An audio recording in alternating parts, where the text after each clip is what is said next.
네, 안녕하세요. 요번에 3차, 4차 방정식 관련된 거를 영상을 먼저 지나갈까 했는데, 학생들이 요청이 좀 있어서 부등식 부분에 관련된 거를 먼저 한번 다뤄보도록 하겠습니다. 자, 이제 오늘 다룰 내용은 당연히 이제 여러분들의 부등식 단어, 가장 어려운 단원이고, 형태도 다양해요. 근데 오늘 다룰 거는 1차 부등식에 관련된 내용 먼저 다뤄보고, 다음 회차에서 이제 2차 부등식 그런 것들 좀 다뤄볼 것 같습니다. 일단 오늘 다룰 컨텐츠죠. 1차 부등식인데 1차 부등식이라는 거는 사실 여러분들이 중학교 2학년 때 이미 해봤습니다. 근데 그때는 이제 간단한 형태를 가지고 문제를 풀었었고요. 뭐 개수를 맞춘다든지 또는 뭐 분수의 형태로 표현되는 걸 바꿔 쓴다든가 그런 형태 것들만 간단하게 봤었습니다. 부등식의 의미를 그냥 약간 맛보는 수준이었어요. 근데 부등식이라는 거는 당연히 방정식과는 다르게 부동호가 들어가는 것이기 때문에 방정식에 비해서 범위가 많고 근의 종류가 다양하게 주어지기 때문에 조금 더 꼼꼼하게 따져야 된다라는 게 방정식보다 어렵게 만드는 요소 중에 하나라고 보시면 되겠습니다. 그래서 일단 부등식의 해를 구하는 의미를 먼저 좀 파악을 해볼 건데요. 쉬운 예제를 보면서 한번 볼게요. 원래 부등식의 기본적인 성질은 여러분들이 알 겁니다. 뭐 더하거나 빼는 거는 등호로 바꾸지는 않죠. A가 B보다 큰데 예를 들어서 A가 B보다 크다라고 얘기를 한 상태에서 양변에다가 C를 더하더라도 부등호의 부호는 바뀌지 않죠. 부등호의 방향이 바뀌는 건 사칙연산 중에서 곱하기나 나누기를 하는 과정에서 그 해당하는 개수가 음수인 경우에만 뒤바뀌게 되어 있습니다. 그쵸? 이제 그런 형태로 보는 것인데 일단 이제 부등식을 푼다라는 것, 부등식의 해를 구한다라는 거는 부등식을 푼다는 거잖아요. 이거의 원론적인 의미부터 먼저 살펴보는 걸로 출발하도록 하겠습니다. 1차 부등식이라면 기본적으로 AX가 뭐 B보다 크다? 아니면 뭐 B보다 작다? 이런 식으로 진행이 되겠죠? 근데 그랬었을 때 여기서 우리는 이제 케이스를 나누게 되는데 첫 번째, 일단 A가 0일 수 있느냐에 대해서 먼저 생각해 봐야 되는 거예요. 그러니까 어쨌든 양쪽 다 A가 0이고 B가 0이고 아니면 뭐 A가 양수인데 B가 음수고 뭐 이런 케이스들이 있을 거 아니에요. 총 4가지가 있겠죠. 그래서 A가 0인데 B가 0이다. 이 경우는 어떻게 됩니까? 둘 다 0이에요. 그러면 X에 어떤 값을 넣는다 하더라도 이 부등식은 항상 좌변이 0이 되죠. 근데 0이 0보다 크다라는 말은 말이 안 되는 거죠. 그러니까 이거는 불능이라고 볼 수 있겠습니다. 답이 없는 거죠.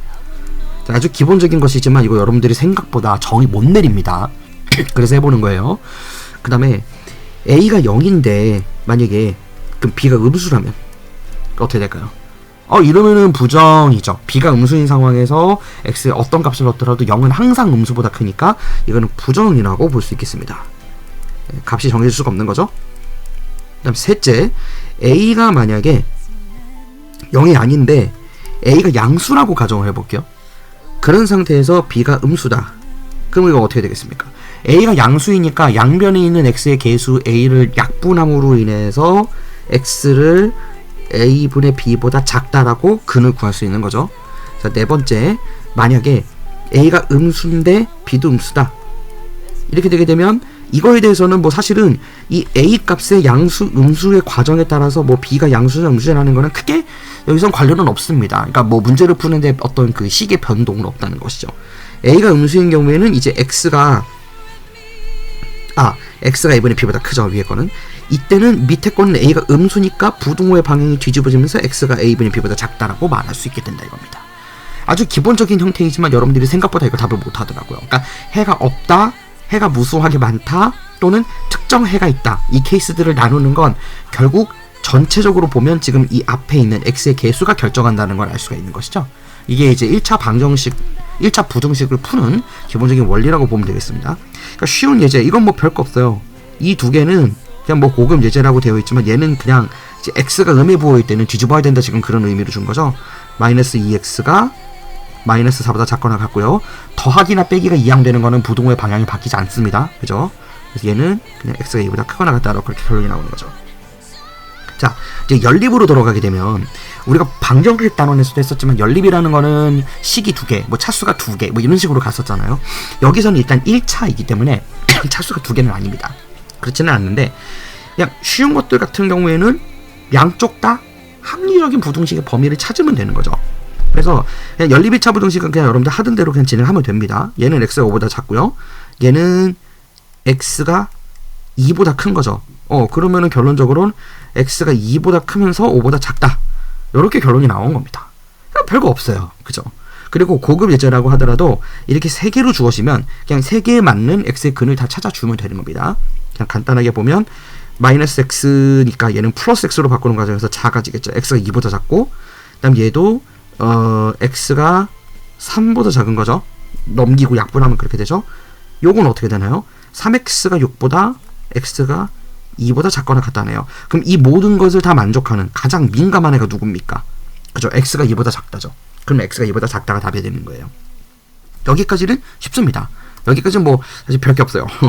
여기까지는 이제 여러분들이 그냥 학교에서 시험 문제에서 보기 1번부터 5번 사이에서 나오는 문제라면 그냥 맞출 수 있는 문제들인 겁니다. 그냥 점수 주겠죠.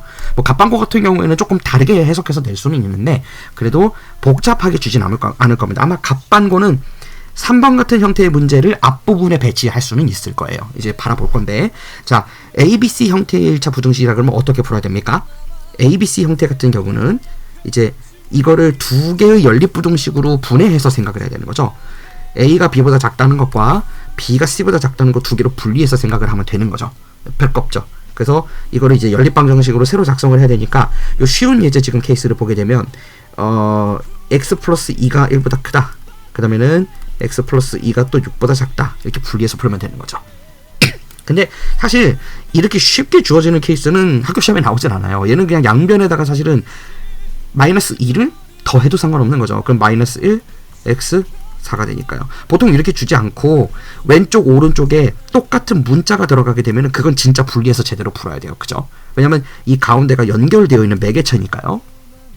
그런 거를 흔히 우리가 매개식, 뭐 매개 변수 이런 말을 씁니다. 그런 것도 알아두시면 좋아요.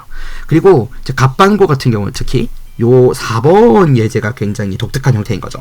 그러니까 가운데가 절대값으로 주어지는 거예요. 자, 이제 절대값에 대해서 좀 얘기를 해봐야 되는데, 절대값으로 주어지는 부등식 같은 경우에는요, 이제 어떻게 접근을 해야 되느냐면, 절대값이라는 거는 원래 두 가지 의미가 있어요. 절대값이라고 얘기를 하면 얘는 수직선상에서 0으로부터 떨어진 거리가 똑같다. 그래서 그것이 양수든 음수든 다 플러스 부호를 갖게 되죠. 근데 여러분들이 항상 보면 외우는 거에만 치중되고 쉬운 걸로만 하려고 하다 보니까 절대값은 양수로 바뀐다 이렇게만 알고 있는 거예요. 그게 거리이기 때문에 거리는 음의 개념이 없어서 그렇다는 거예요. 그리고 사실은 대학교에서 공대에서는 특히 이제 뭐 쌤도 이제 그 공대생이었었지만 이 절대값 x라는 거는 크기로 취급을 받습니다. 그러니까 마이너스 100이잖아요. 그럼 100의 크기를 갖고 있다 이렇게 보는 거예요.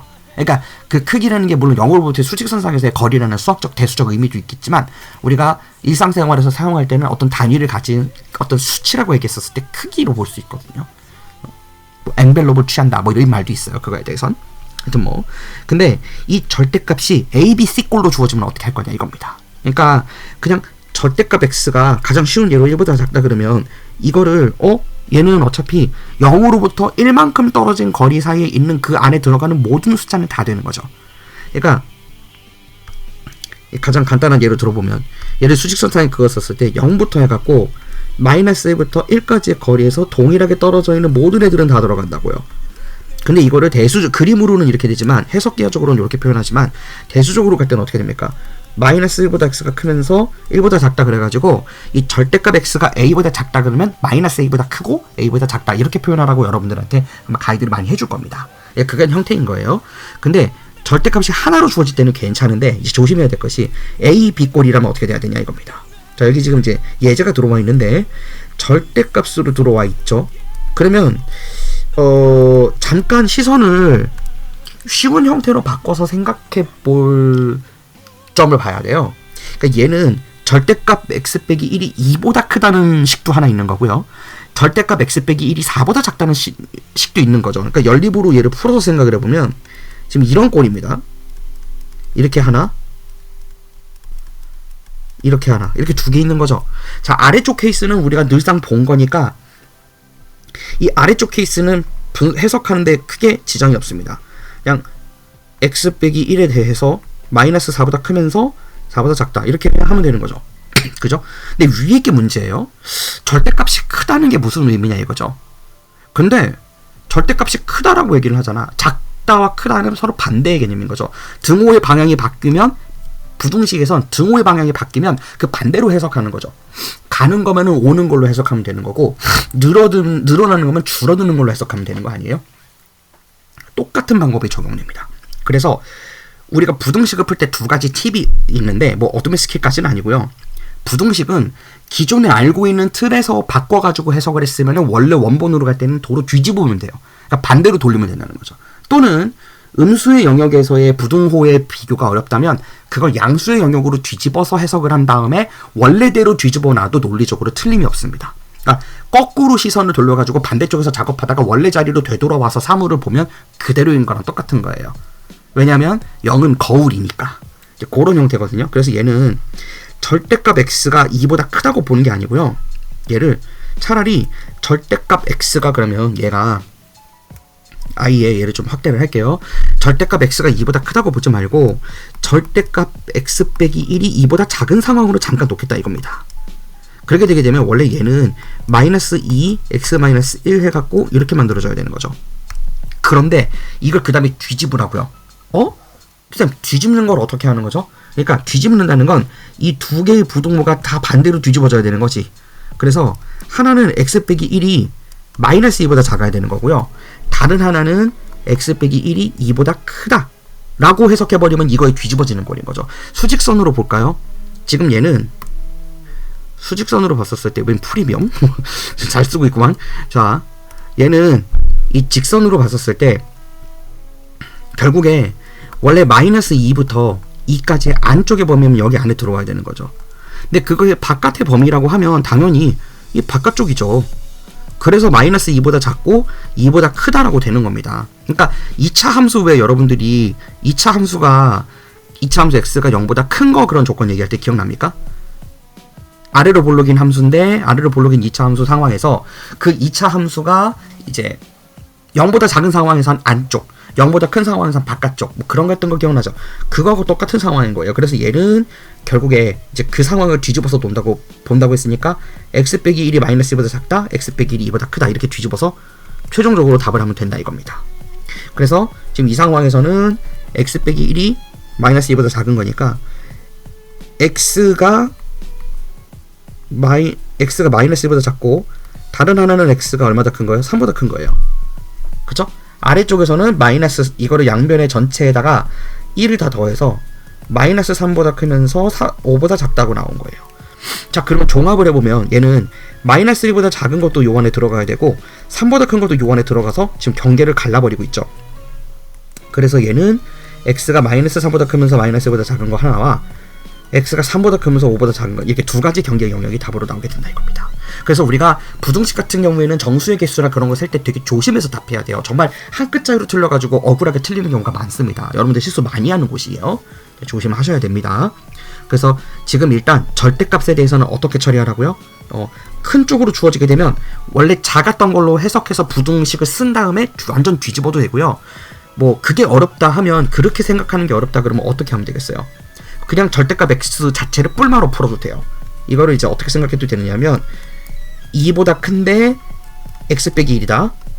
2보다 큰데 마이너스 x 플러스 1이다. 이렇게 해석해도 되기는 돼요. 대수적으로 하고 싶으면 그렇게 해도 돼요. 근데 솔직히 선생님의 작은 조언으로는 대수적으로도 풀고 해석기하적으로도 풀 수 있으셔야 돼요. 그래프를 그려보고 반대 상황이네 이렇게 해석할 수도 있어야 된다고요. 실제로 이제 어둠의 스킬까지는 아니지만 복합적으로 되어 있는 부등식에 대해서 그래프로 어떻게 그리는지에 관련된 거 영상 따로 올려줄 겁니다. 이제 그건 그때 가서 보시면 되겠어요.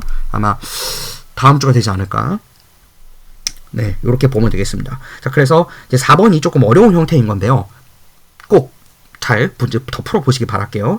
자, 이제 시간이 너무 많이 흐르고 있어서 이제 5번하고 6번으로 바로 넘어가겠습니다. 이 부분이 여러분들한테는 이제 가장 킬러 형태가 된다고 할 수 있겠죠. 솔직히 킬러도 아니에요. 이 정도 문제라면 그냥 객관식에서 한 10번에서 15번 사이의 형태에서 한 3점 후반, 4점 초반으로 볼 수 있는 형태의 문제입니다. 어렵지 않습니다. 그럼에도 불구하고 여러분들이 어렵다고 느낀다는 거죠. 일단 단일 절대값으로 표현된 거는 사실 4번보다 쉽죠. 그냥 하던 대로 하면 되는 거예요. 얘는 마이너스 3보다 크면서 x 플러스 2에다가 3보다 작다라고 해놓고 전체 항에다가 2를 빼서 x가 마이너스 5보다 크고 1보다 작다 이렇게 해주면 되는 거죠. 근데 절대값이 크다라고 할 때는 어떻게 하라고요? 반대로 해석하면 되는 거예요. 마이너스 7보다 크다라고 했었다면 작거나 같다, 7보다 작거나 같다고 했었다면 7보다 크거나 같다, 이렇게 해석하면 되는 거죠. 아까 앞에서 했던 것처럼. 자, 이제 오늘 마지막 대망의 6번입니다. 사실 오늘 이걸 하려고 여러분들에게 이 영상을 제공했다고 생각해도 과언이 아니에요. 자, 절대값이 두 개가 표현되게 되면 이거 굉장히 좀 답답합니다. 왜냐하면 절대값 fx하고요, 1차식이겠지만 절대값 gx가 같이 있다면 이걸 어떻게 해석해야 될까요? 이렇게. 이게 지금 사실은 fx하고 gx가 따로따로 있었을 때는 지들끼리 따로 분리해서 생각을 하면 돼요. 그런데 문제는 fx하고 gx가 서로 누가 양의 값으로 뒤집어져야 되는지에 대한 정보가 혼합되어 있기 때문에 어려워지는 겁니다. 똑같은 x에 대해서 fx와 gx가 반응하는 게 다르거든요. 근데 그것도 또 문자로 들어가 있어. 그래서 그런 거예요. 그러니까 만약에 이런 겁니다. 이건 어차피 세 가지 케이스로 항상 나누게 돼요. 그러니까 절대값이 두 개가 주어지면 세 가지 케이스로 나누게 되고요. 절대값이 세 개가 주어지면 네 가지 케이스 또는 세 가지 케이스로 나눠요. 뭐 더 많이 나누면 다섯 가지 케이스까지 될 수도 있지만 그런 경우는 많이 없습니다. 얘는 예를 들어 이렇게 볼게요. 절대값 fx가 3보다 작을 때는 음수예요. x 빼기 3이라 치는 거지. 그러면 3보다 작을 때는 x 빼기 3이면 0보다 작죠. x가 3보다 작은 경우는. 근데 다른 쪽이 gx가 4야. 5라고 합시다. 뭐 여기 지금 문제에서는 지금 이 쉬운 예제에서는 2부터 4까지라고 주어져 있네요. 얘로 바로 볼까요? 그럼 x가 3일 때는 얘가 어떻게 행동을 해야 되는 겁니까? 자, 결과를 보면 왼쪽에 있는 절대값에 대해서는 얘가 1로 나오죠. 그럼 얘를 부호를 뒤집어서 꺼낼 필요가 있습니까 없습니까? 알맹이가 이미 0보다 커요. 절대값은 결과의 표현이 양수만 돼야 돼요. 그거는 맞아요. 그걸 외우고 있어도 되긴 돼요. 그런데 원리를 이해를 해야지. 문제는 오른쪽에 있는 두 번째 걸 보게 되면 여전히 얘는 절대값 안에 마이너스 1로 표현돼서 나옵니다. 근데 이 알맹이를 꺼낼 때는 1로 바뀌어서 나와야 되는 거죠. 즉 음의 부호가 양의 부호로 뒤집어져서 나와야 되는 건데 지금 한쪽에서는 그 값의 x의 특정 범위 값에 따라서 한쪽에서는 플러스에서 플러스로 그냥 나오고 있고요. 다른 한쪽에서는 마이너스에서 플러스로 바뀌어서 나오고 있거든요. 이거를 fx와 gx 상에서라고 놓고 봤었을 때 fx는 그대로 나오지만 gx는 뒤집어져서 나오는 효과가 있는 거랑 같다는 얘기가 되는 겁니다. 이것 때문에 이 절대값이 두 개 이상 포함된 케이스에 대해서는 항상 두 개를 따로 분리해서 얘가 범위가 어느 구간에서 둘 다 같이 공유돼서 한쪽만 플러스가 되지 않는지를 봐야 된다는 거예요. 어떤 느낌인지 알겠죠? 그래서 지금 쉬운 예제 같은 경우는요, 얘는 이렇게 직선이 있는데 지금 x 빼기 2니까 2하고 4가 있어요. 근데 그런 상황에서 이 2하고 4를 지금 필두로 두고 x가 2보다 작은 케이스일 때는 지금 이거를 크게 a하고 b라고 볼게요. a, b 이렇게 보겠습니다. 그럼 a 입장에서는 지금 얘가 어떻게 되죠? 그러니까 a하고 b 입장에서 보면 얘를 이렇게 크게 세 구간으로 나눠야 되는 거지. 그랬었을 때 우리가 그 x를 2보다 작은 값을 넣었을 때는 첫 번째 상황에서는 x 빼기 2는 양수입니까 음수입니까? x가 2보다 작을 때 음수죠. 그럼 부 뒤집어져서 나와야 되는 거예요. b도 2보다 작은 값을 넣으면 당연히 4를 빼니까 음수죠. 여전히 음수예요. 그럼 이건 둘 다 부호로 뒤집어서 나오는 게 맞는 거예요. 그런데 2부터 4 사이로 들어가게 되면 이 사이 경계의 영역에선 a는 이미 양의 부호로 나왔기 때문에 뒤집을 게 없습니다. 그래서 부호가 그대로 유지되는 거예요. 그런데 3 같은 경우에는 x 빼기 4는 여전히 0보다 작습니다. 그러니까 얘는 뒤집어져서 나와야 되는 거예요. 여전히. 그리고 4보다 큰 상황으로 넘어가게 되면 x 입력값이 4보다 큰 거 얘기하는 거야. 그럴 때는 이쪽 둘 다 양수니까 바뀔 게 없는 거죠. 이거를 우리가 부등식에선 이거를 1번, 2번, 3번 케이스로 나눠가지고 분석을 한다고요. 무슨 의미인지 알겠죠? 요렇게 푸는 거예요.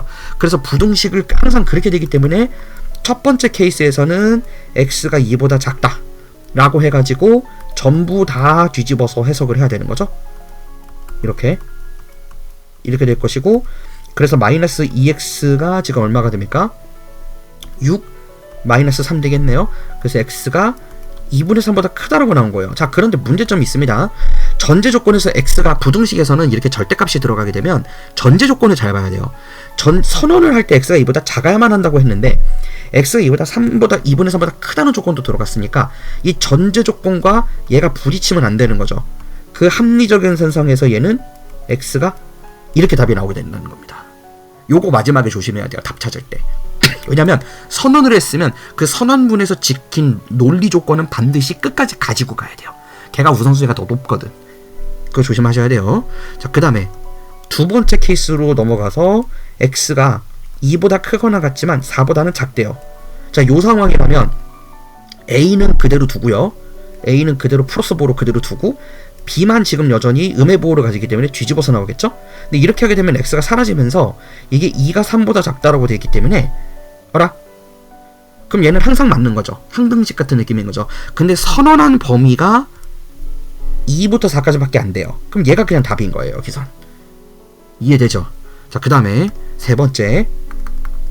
요번에는 둘 다 플러스로 나와야 돼요. 그러니까 2x가 9보다 작다. 이렇게 되겠죠.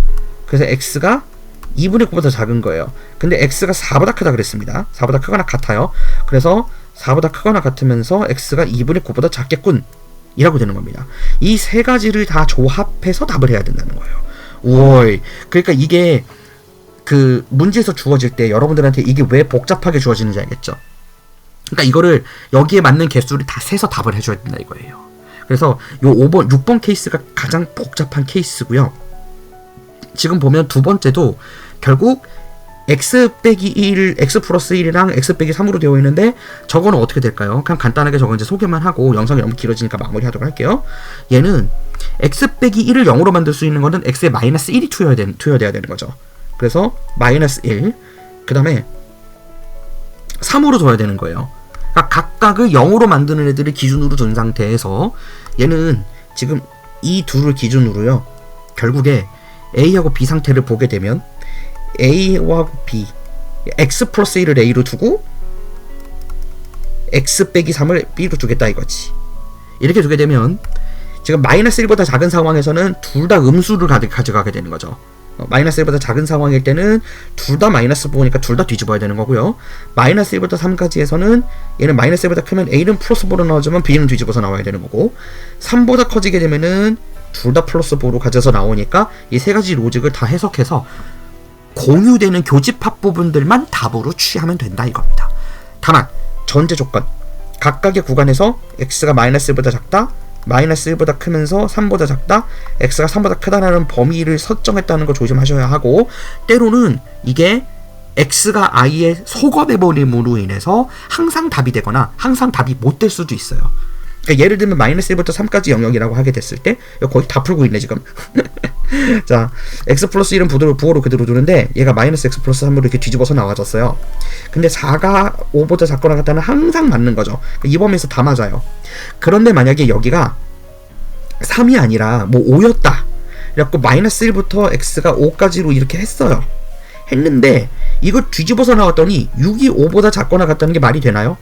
이거 안 되는 거죠. 그럼 이건 항상 불능이에요. 그래서 이건 아예 답으로 폐기되는 경우도 있습니다.